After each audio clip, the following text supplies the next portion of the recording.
Hello, everyone. So this is part 2 of 280 videos on prayer. I'm just kidding. I don't know any number. We'll see if we even get to 3. But continuing on the interior life and on prayer. So one of the great hardships of prayer is that when you close your eyes and you try to go into the interior world, you enter just this huge landscape. And sometimes it's a desert, sometimes it's a forest, sometimes mountains, sometimes it can often be different. And the thing of that is that's important because whenever you're in a different landscape, so to speak, you're forced to adapt in different ways and learn different skills. You must be versed in sort of the seasons and the differences of terrain. So there's something about learning what survival is like in the forest and what life is like in, a green area and a different kind of life and a different kind of skills in the desert. And that's forming a full human being. There's something about, knowing these different shades of life and different shades of experience that's so necessary for the fullness of life. So again, we ought not to be too surprised when we've been walking through a forest and all of a sudden we kind of turn and look and there's no trees left. And we freak out at first of, oh no, I'm lost and everything's changed. It's not supposed to be like this. It's like, yeah, it is. It's supposed to be like this. We don't know what it's supposed to be like exactly, but constant change and constant newness, that's part of the spiritual life, or constant irregularity sometimes. Long desert road. But I don't want to get too caught up on that. Something to talk about later. But to know that, why I even mentioned that? Oh yeah, because you're in a big landscape with no roads. That's the thing.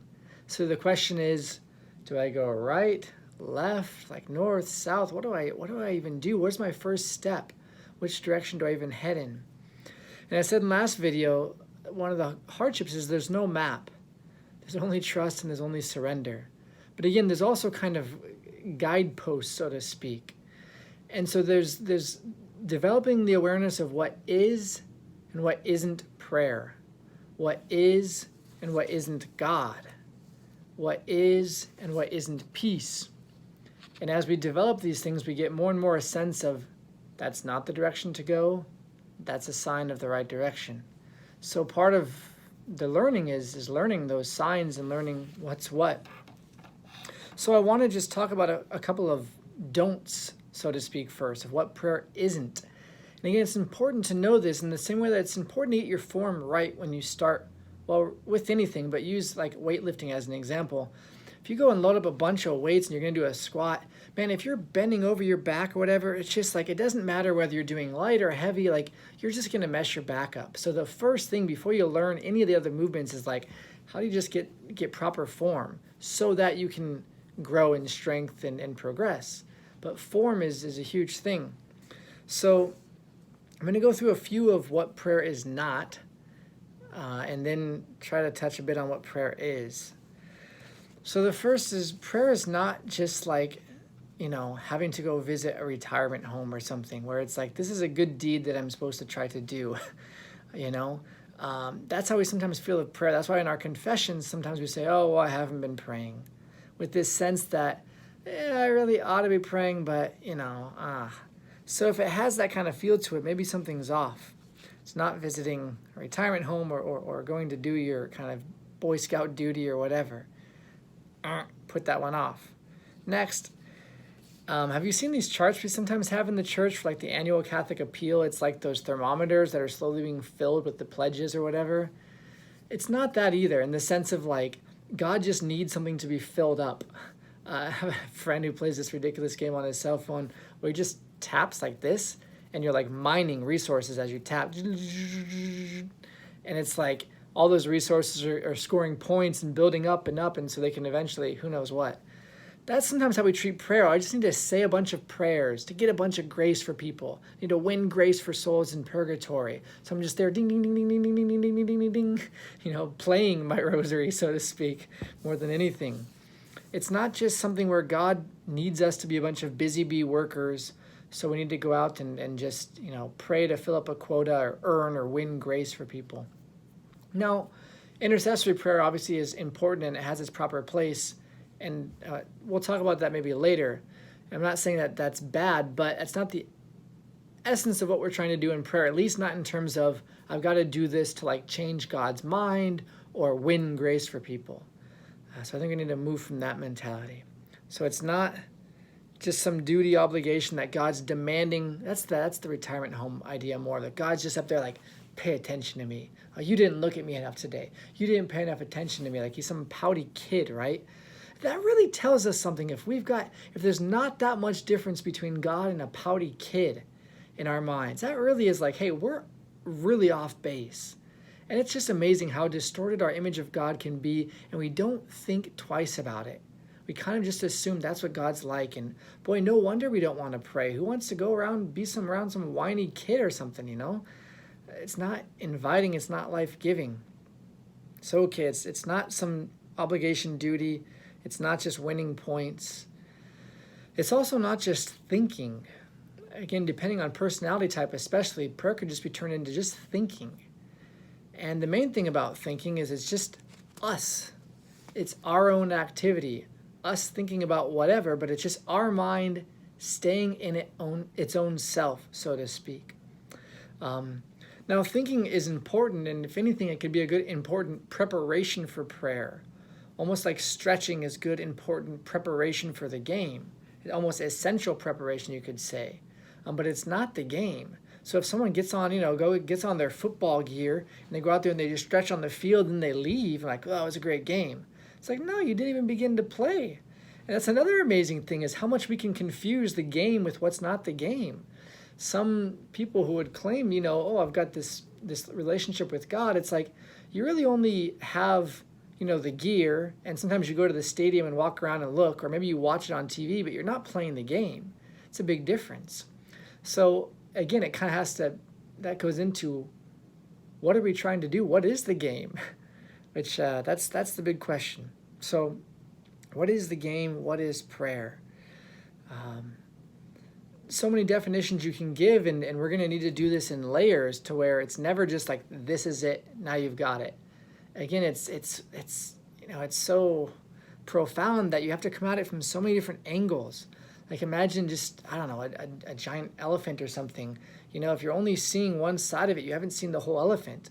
That's that classic example. Like, okay, this is its tail. This is its snout, trunk. What is that called? Big old nose thing. That's not the whole elephant, just one of those pieces. So God is massive. Prayer is massive. You never can get him just in one slice. But what I think is core to knowing what prayer is knowing it's this heart-to-heart exchange of life, of soul, of breath, of love with God. Exchanging, all you've got. And well, there's a lot there, but it's an exchange. It's a giving to him. It's a receiving from him. It's him giving to us, him receiving from us. And if you think of any good relationship you have, any really good conversation you've ever had or time with friends, this is what it's like. Conversations, when they're at their best, it's like, I'm excited to say something and I'm just, throwing it out there, and then that's sparking something in you, so you respond, you're like, yeah, and here's this thing, and your ideas are kind of like, I don't know the image to do with my hands, but they're just building off of each other. Again, it's fire, flame catching flame and expanding, and then grabbing everything else and turning it to flame. This is what can happen in relationships, is there's this growth of beautiful exchange. Or I think of just like times with my friends, sometimes it's like that with insights. We're kind of like teaching each other as we talk and sharing what we know. Other times it's like that with joking. Like one person says a joke and you kind of build on that joke. And each person sort of adding their own personality. And the thing is growing as everyone contributes to it, which is, it's beautiful. And again, prayer is not always going to feel like that. And we got to be careful. I got to be careful when I talk about this, because again, there's the seasons. Sometimes you're in the desert. Sometimes you're in the forest, the mountains, the sea, the beach. So every terrain is there, and things are going to look different from time to time. But wherever you're at, it's meant to be this sharing. Whether it's a dry, God, my heart just hurts and I feel so empty, and you're sharing that. Or maybe it's just this, you're getting insights and you're speaking to God, and That'll happen every once in a while. It's this real, you know, joyful, uplifting exchange. But then, of course, the point is not just the exchange, it's the person, it's the being with. And it's never just about the ideas we're producing or the insights we're gaining. It's the person we're sharing with, the person we're being with. And so, again, with friends, sometimes you're just hanging around, or you're just, you're out on a walk and you're taking in the sights, but you're doing it together. Or my brother and myself and some of our friends, we like to just do these power reading parties. We just sit around and read together. So we're not, every once in a while, one of us, pops off behind the book and is like, man, check this out. But it's the point is it's different than just reading alone. Even just that sense of presence, there's so much to be said about that. The consolation of presence, the sense of not being alone, the sense of sharedness, that's a huge thing. So in that being with one another, being with God, the other key part of that, or one other key part of that is, as you be with him, you're becoming more and more like him. And that's key. And what's so amazing is the more you become like him, the closer you can get to him.